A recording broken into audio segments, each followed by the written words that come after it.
अध्ययन को समर्पित सभी विद्यार्थियों को जय हिंद, वंदे मातरम। आज इस वीडियो क्लास में हम अक्षांश एवं देशांतर के बारे में महत्वपूर्ण जानकारी लेकर आए हैं ताकि आप परीक्षाओं में अक्षांश एवं देशांतर व समय की गणना से संबंधित प्रश्नों के उत्तर सही कर सकें और उनका सही जवाब दे सकें।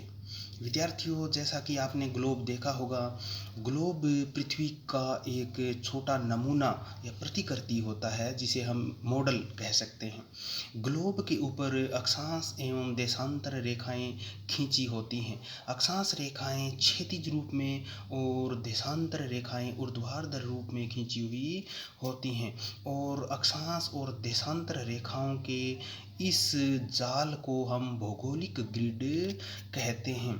लेकिन जैसा कि हम ग्लोब में पृथ्वी की गोल आकृति दिखाते हैं वैसा वास्तव में नहीं है, क्योंकि पृथ्वी की वास्तविक आकृति स्फेरॉइड है, ओवलेट स्फेरॉइड है, यानी लधवक्ष गोलाभ की आकृति है। यह मध्य में उभरी हुई है तथा किनारों पर चपटी है। इसलिए इस पृथ्वी की जो विषुवतीय और ध्रुवीय त्रिज्या है वो एक समान नहीं है।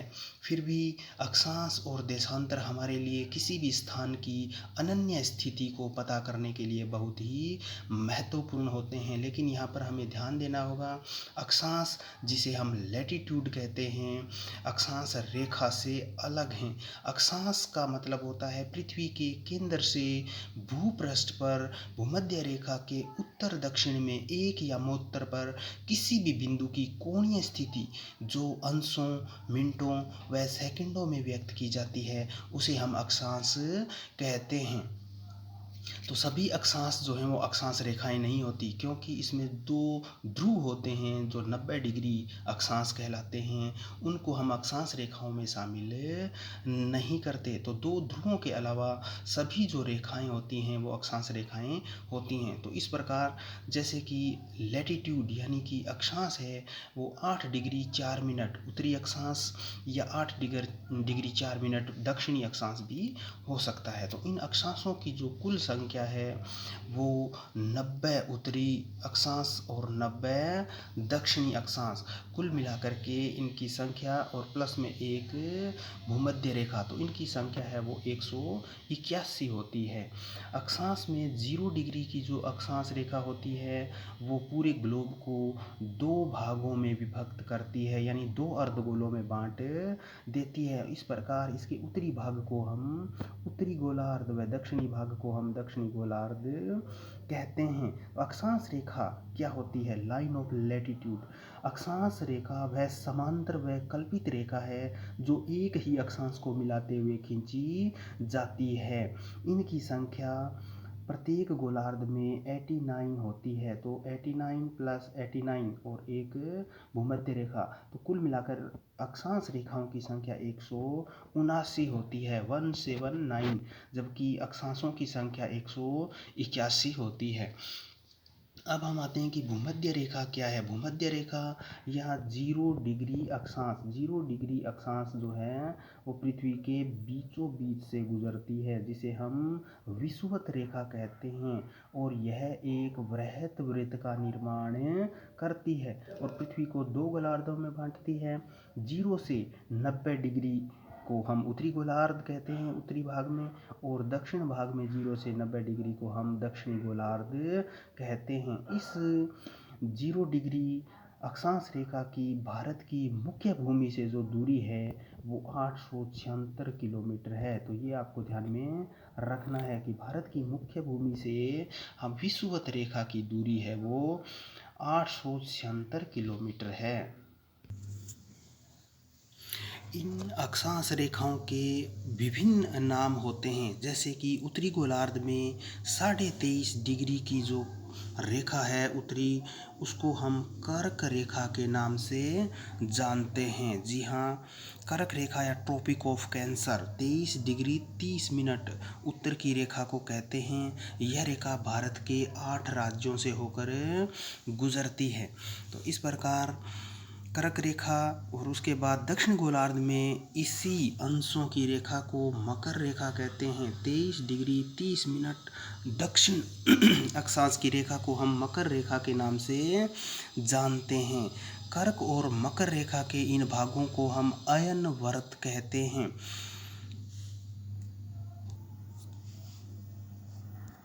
इसी प्रकार से 66.5 डिग्री उत्तरी अक्षांश को हम आर्कटिक सर्किल व 66.5 डिग्री दक्षिणी अक्षांश को हम अंटार्कटिक सर्किल के नाम से जानते हैं। अक्षांशों के बीच की दूरी 0 से 1 डिग्री पर 111 किलोमीटर होती है। पृथ्वी की गोलाभ आकृति के होने के कारण विषुवत वृत्त पर यह दूरी 110.6 किलोमीटर होती है, जबकि ध्रुवों पर यह दूरी 111.7 किलोमीटर होती है। यदि पूछा जाए कि अक्षांश एवं देशांतरों के बीच की दूरी विषुवत रेखा पर कितनी है, तो देखिए इसकी औसत जो दूरी है वो 111 किलोमीटर है, लेकिन पृथ्वी की गोलाभ आकृति के कारण इसकी दूरी जो है वो ध्रुवों पर 111.7 किलोमीटर हो जाती है। तो हमें ये फैक्ट ध्यान में रखना है। तो दो अक्षांशों के बीच की दूरी 0 से 1 डिग्री के अंतराल पर यह दूरी 111 किलोमीटर होती है। इसके बाद में किसी भी स्थान का अक्षांश निर्धारित करने के लिए हम ध्रुव तारे की सहायता लेते हैं। ध्रुव तारा जिस अक्षांश के साथ जितना डिग्री का कोण बनाता है वहाँ पर उसी डिग्री की अक्षांश रेखा को खींचा जाता है या खींचा हुआ माना जाता है। सभी जो अक्षांश रेखाएं हैं और देशांतर रेखाएं हैं वो काल्पनिक रेखाएं हैं, ये आपको याद रखना है। तो यहाँ हम किसी भी स्थान का अक्षांश सूर्य की तुंगता व ध्रुव तारे की सहायता से निर्धारित करते हैं और इस आधार पर अक्षांश रेखाओं के आधार पर हम 3 कटिबंध निर्धारित करते हैं। पूरी पृथ्वी को हम 3 कटिबंधों में विभाजित करते हैं। 0 डिग्री विषुवत रेखा से 23.5 डिग्री उत्तरी अक्षांश व 23.5 डिग्री दक्षिणी अक्षांश यानी कर्क और मकर रेखाओं के बीच के इस भाग को हम उष्ण कटिबंध के नाम से जानते हैं। उष्ण कटिबंध के बाद दूसरा प्रमुख कटिबंध है शीतोष्ण कटिबंध। 23.5 डिग्री उत्तरी अक्षांश से 66.5 डिग्री उत्तरी अक्षांश यानी कि कर्क रेखा से आर्कटिक वृत्त तक और 23.5 डिग्री दक्षिणी अक्षांश से 66.5 डिग्री दक्षिणी अक्षांश यानी मकर रेखा से अंटार्कटिक वृत्त तक का जो भाग है वो शीतोष्ण कटिबंध में आता है तथा 66.5 डिग्री उत्तरी अक्षांश यानी आर्कटिक वृत्त से ध्रुवों तक शीत कटिबंध और दक्षिण में 66.5 डिग्री दक्षिणी अक्षांश से दक्षिणी ध्रुव के बीच का भाग शीत कटिबंध में शामिल किया जाता है, क्योंकि यहाँ पर सूर्य की किरणों का तिरछापन होता है। इस कारण वातावरण को कम ऊष्मा प्राप्त होती है और यहाँ पर तापमान बहुत नीचे रहते हैं। सूर्य की किरणों का तिरछापन दिन की अवधि को भी प्रभावित करता है। विद्यार्थियों, आपने देखा होगा कि हमारे यहाँ ऋतुएं बदलने से भी दिन की अवधि छोटी और बड़ी होती रहती है। जैसे जैसे हम 0 डिग्री विषुवत रेखा से उत्तरी ध्रुव या दक्षिणी ध्रुव की ओर जाते हैं, दिन की अवधि में अंतर आने लगता है। अर्थात ये एक यूनिवर्सल फैक्ट है कि जैसे ही हम भूमध्य रेखा से ध्रुवों की ओर जाएंगे, दिन की अवधि में बढ़ोतरी होती है, यानी दिन की अवधि बढ़ती जाती है। उदाहरण के लिए यहाँ पर दिया गया है कि 0 डिग्री अक्षांश पर दिन की अवधि 12 घंटे की होती है, तो 17 डिग्री अक्षांश पर दिन की अवधि 13 घंटे की होती है। इसी प्रकार 41 डिग्री अक्षांश पर यह अवधि 16 घंटे की तथा 66.5 डिग्री पर यह अवधि 24 घंटे की होती है और 90 डिग्री अक्षांश पर यह 6 माह की अवधि होती है, यानी एक दिन 6 महीने का होता है। तो 6 महीने की दिन और 6 महीने की रात जो है वो ध्रुवों पर होती है। तो इस प्रकार अक्षांश जो हैं वो हमारे दिन की अवधि को भी प्रभावित करते हैं। अब हम आते हैं देशांतर या याम्योत्तर पर। देखिए, देशांतर या याम्योत्तर, जिसे हम लॉन्गिट्यूड और मेरिडियन के नाम से जानते हैं, किसी भी स्थान की कोणीय दूरी जो प्रधान याम्योत्तर से पूर्व या पश्चिम में होती है। तो अब आप कहोगे कि प्रधान याम्योत्तर क्या होती है। देखिए, जिस प्रकार 0 डिग्री की अक्षांश रेखा पृथ्वी को 2 भागों में बांटती थी क्षैतिज रूप में, उसी प्रकार 0 डिग्री की देशांतर रेखा भी पृथ्वी को 2 भागों में बांटती है, लेकिन यह पूर्व और पश्चिम में बांटती है, यानी ईस्ट और वेस्ट के रूप में बांटती है, और इस प्रकार 2 गोलार्ध बनते हैं। तो यह 0 डिग्री की देशांतर रेखा को हम प्रधान याम्योत्तर यानी प्राइम मेरिडियन के नाम से जानते हैं। यह रेखा ग्रीनविच लंदन से होकर गुजरती है और सभी देश अपने मानक समय का निर्धारण इसी प्राइम मेरिडियन से निर्धारित करते हैं, जिसका अध्ययन हम आगे करेंगे।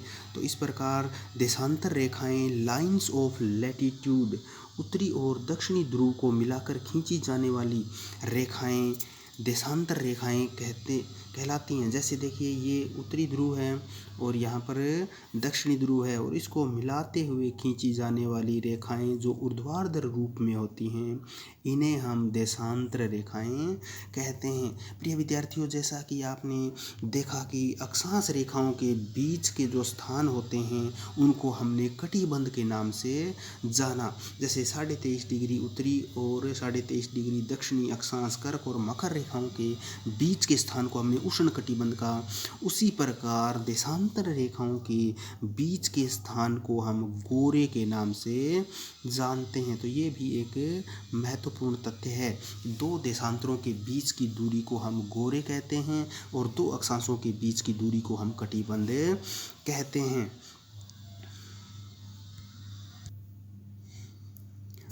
दो देशांतरों के बीच की दूरी भूमध्य रेखा पर 111.32 किलोमीटर है। जी हाँ, 111 से थोड़ा सा अधिक है, जबकि देशांतर रेखाओं के बीच की जो दूरी है वो 111.32 किलोमीटर है और अक्षांश रेखाओं के बीच की दूरी 111 किलोमीटर है। ध्रुवों पर इन देशांतरों के बीच की दूरी 0 हो जाती है। यहाँ देखिए, जैसे कि 2 देशांतर रेखाएं हैं, तो यहाँ पर भूमध्य रेखा पर इनकी दूरी सर्वाधिक होती है, जबकि ध्रुवों पर ये आपस में मिल जाती है, इसलिए ध्रुवों पर इनकी दूरी 0 होती है, जबकि भूमध्य रेखा पर इनकी दूरी 111.32 किलोमीटर होती है। सभी देशांतर रेखाएं अर्धवृत्त का निर्माण करते हैं, तो ये तथ्य आपको ध्यान में रखना है। जबकि सभी अक्षांश वृत्त का निर्माण करते हैं, यानी अक्षांश जो हैं वो एक पूरे वृत्त का निर्माण करते हैं। जैसे कि अक्षांश रेखाएं हैं वो पूरे एक वृत्त का निर्माण करते हैं ग्लोब के ऊपर, जबकि देशांतर रेखाएं अर्धवृत्त का निर्माण करती हैं। एक देशांतर रेखा अर्धवृत्त का निर्माण करती है, हालांकि दूसरी देशांतर रेखा मिलकर के उस वृत्त को पूरा करती है।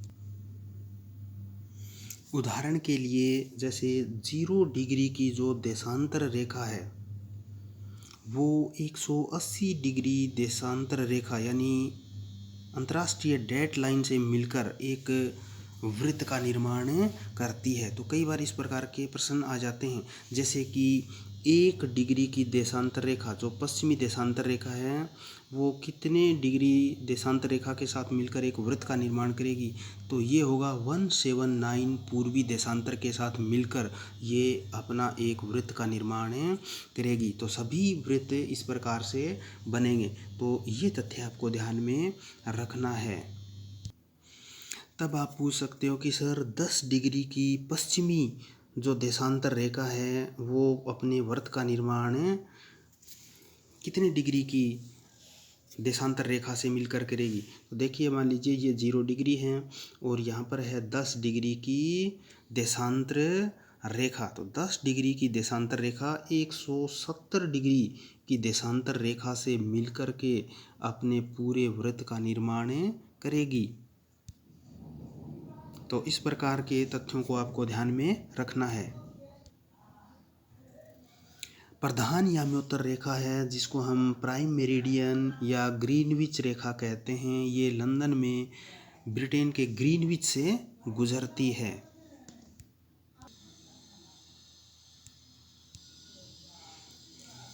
तो 180 डिग्री की देशांतर रेखा को हमने अंतर्राष्ट्रीय तिथि रेखा निर्धारित किया है।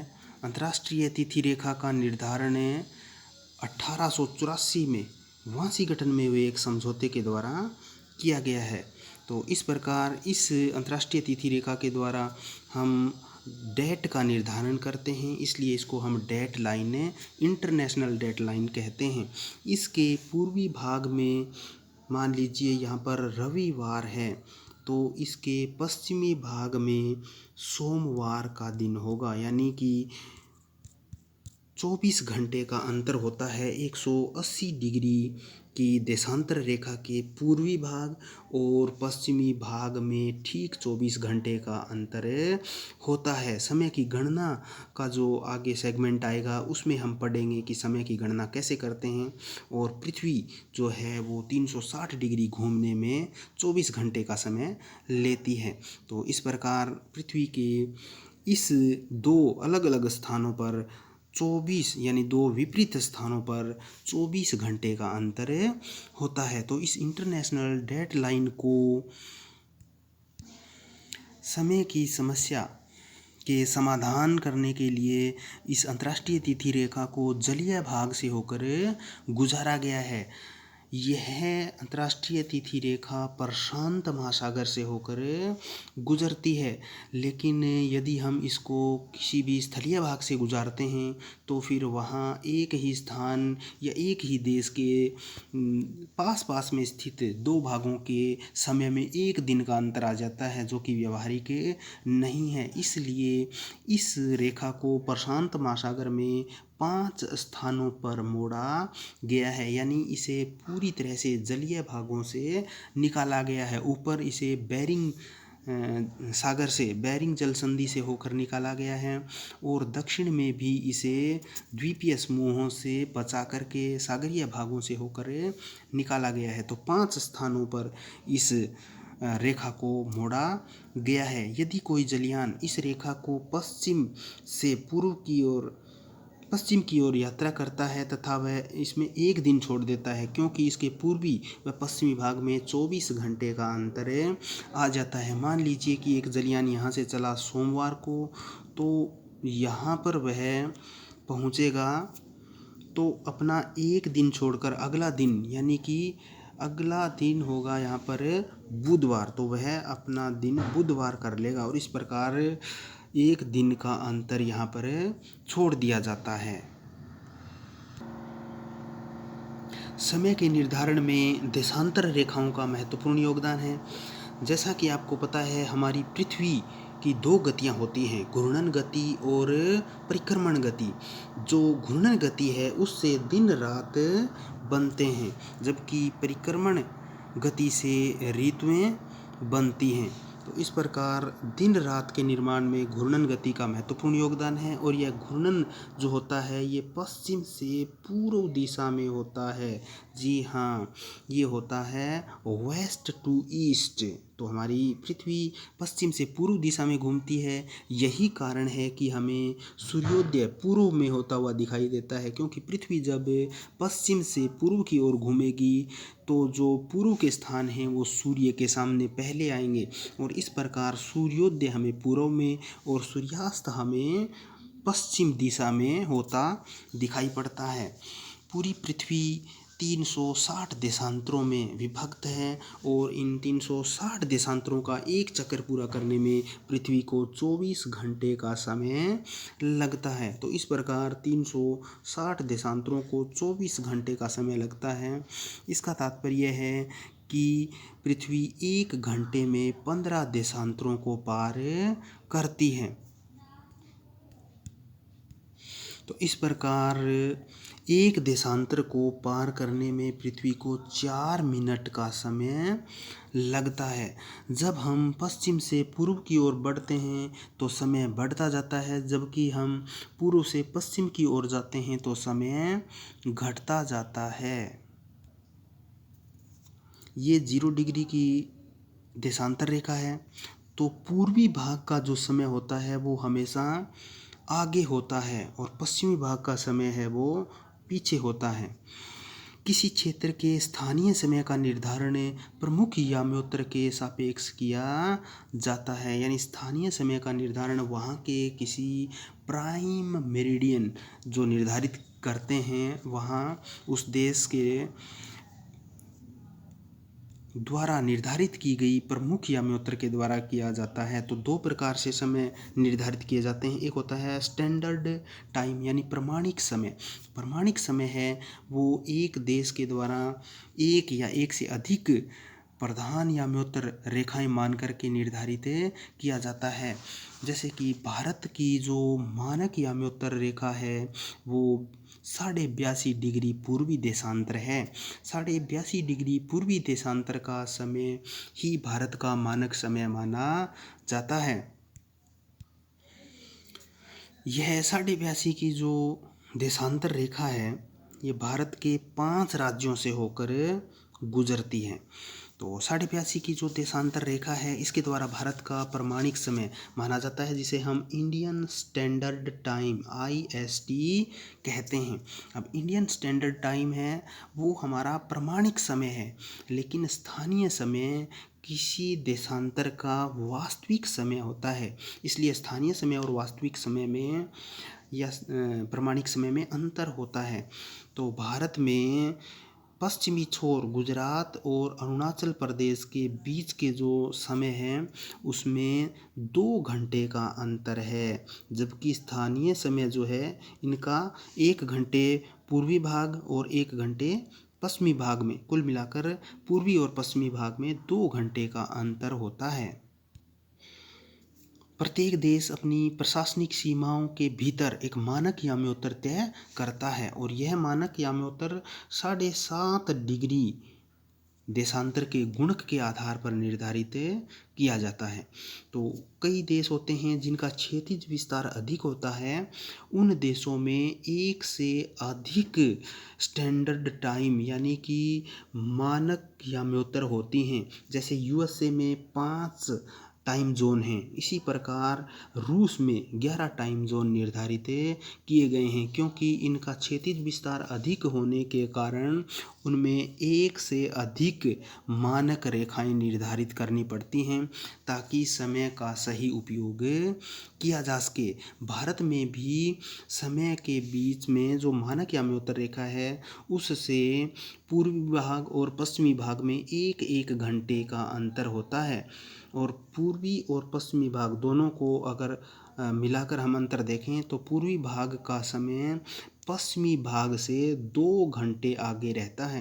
तो सनलाइट का भरपूर उपयोग करने के लिए भारत में भी एक से अधिक मानक याम्योत्तर रेखाएं निर्धारित करने के लिए चर्चाएं चलती रहती हैं। प्रिय विद्यार्थियों, आप बताइए क्या भारत में एक से अधिक मानक याम्योत्तर रेखाएं स्टैंडर्ड टाइम हमें निर्धारित करने चाहिए या नहीं? तो स्थानीय समय, जैसा कि हमने देखा कि स्थानीय समय उस स्थान विशेष का प्रमुख जो अक्षांश होता है उसी से होता है। जैसे मान लीजिए कि जयपुर है वो हमारा 75 डिग्री पर है, 75 डिग्री पूर्वी देशांतर पर है और हमारा मानक याम्योत्तर है वो 82.5 डिग्री देशांतर है। तो 75 डिग्री अक्षांश के अनुसार ग्रीनविच से तुलना करके जब हम उसका समय निकालेंगे तो वह वहाँ का स्थानीय समय होगा, लेकिन मानक समय नहीं होगा, क्योंकि मानक समय पूरे देश में एक ही होता है जो पूरे देश की घड़ियों में एक साथ समय दिखाई देता है। वो 82.5 डिग्री की पूर्वी देशांतर की स्टैंडर्ड जो देशांतर रेखा है उससे निर्धारित किया गया है। तो इस प्रकार यहाँ पर एक प्रश्न हम लेते हैं कि जब ग्रीनविच पर दोपहर के 12 बजे हैं, जी हाँ ग्रीनविच है ये, और ग्रीनविच पर दोपहर के 12 बजे हैं यहाँ पर 0 डिग्री देशांतर पर। और 90 डिग्री पूर्वी देशांतर पर थिम्पू यानी भूटान में स्थानीय समय क्या होगा, तो पूर्वी देशांतर यहाँ 90 डिग्री है और यहाँ पर स्थानीय समय क्या होगा। तो देखिए विद्यार्थियों, इनके बीच में जो अंतर है वो ज्ञात करना होगा हमें सबसे पहले। तो 0 डिग्री ग्रीनविच और 90 डिग्री पूर्वी के बीच में जो अंतर है वो कितने डिग्री का है, 90 डिग्री का अंतर है। और एक देशांतर को पार करने में सूर्य को समय लगता है, पृथ्वी को समय लगता है 4 मिनट। तो कुल मिलाकर के इनमें 360 मिनट का अंतर है। 360 का मतलब होता है 360/60 यानी 6 घंटे का अंतर है। अगर यहाँ पर 12 बजे हैं दोपहर के, तो यहाँ पर अपराह्न के 6 बजेंगे यानी शाम के 6 बजे होंगे। इसी प्रकार जैसे 90 डिग्री पश्चिमी देशांतर पर क्या समय होगा, तो 90 डिग्री पश्चिमी देशांतर पर क्या समय होगा, तो 0 डिग्री से हम 90 डिग्री यहाँ देशांतर और यहाँ पर अंतर निकालेंगे तो अंतर आ जाएगा 0 से 90 के बीच 90 डिग्री और प्रत्येक देशांतर को लगते हैं 4 मिनट, तो वही 360 मिनट का अंतर होगा इनके बीच भी।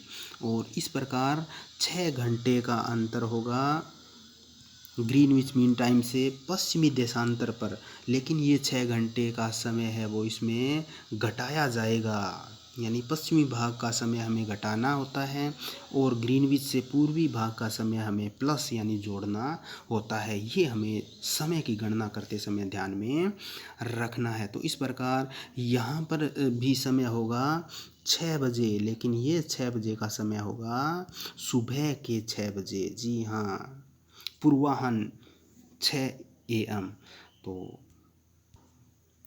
उम्मीद है कि आपको ये समझ में आया है। कई बार ऐसे भी क्वेश्चन आ जाते हैं, जैसे कि कोई स्थान है वो जैसे 90 डिग्री या 60 डिग्री पूर्वी देशांतर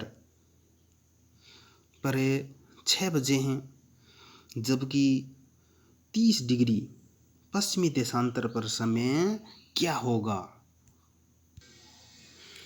तो ऐसी स्थिति में देखिए यहाँ पर 60 डिग्री पूर्वी देशांतर और 30 डिग्री पश्चिमी देशांतर के बीच समय का अंतर हमें ज्ञात करना हो, तो इन दोनों को हम जोड़ लेंगे तो 30 और 60 हो गए 90 डिग्री। तो ये अंतर आ गया 90 डिग्री का, और यानी 9 चौके 36 360 डिग्री 360 मिनट यानी 6 घंटे का अंतर होगा। तो यहाँ पर 6 बजे हैं, तो यहाँ पर टाइम क्या होगा ये आप निर्धारित कर लीजिए। तो 12 बजे का टाइम होगा, क्योंकि हम पीछे चलेंगे ना, पीछे चलेंगे यहाँ पर। तो यहाँ सुबह के 6 बजे हैं, सुबह के 6 बजे हैं, तो यहाँ पर समय उससे पीछे चल रहा है, यानी कि रात के 12 बजे 12 PM। तो इस प्रकार से हम इन समय का निर्धारण कर सकते हैं। तो प्रिय विद्यार्थियों, आज की इस कक्षा में हमने अक्षांश और देशांतर से संबंधित महत्वपूर्ण बिंदुओं पर चर्चा की, उनका अध्ययन किया। फिर भी कोई तथ्य अगर छूट गया है तो आप कमेंट में बता सकते हैं, और हम किस प्रकार से और बेहतर तरीके से इन तथ्यों को समाहित करके और अच्छे रूप में आपको वीडियो प्रस्तुत करें, इसके लिए आप सुझाव भी दे सकते हैं। आपके अमूल्य सुझावों का हमेशा स्वागत रहेगा। जय हिंद, वंदे मातरम। आपका दिन शुभ हो।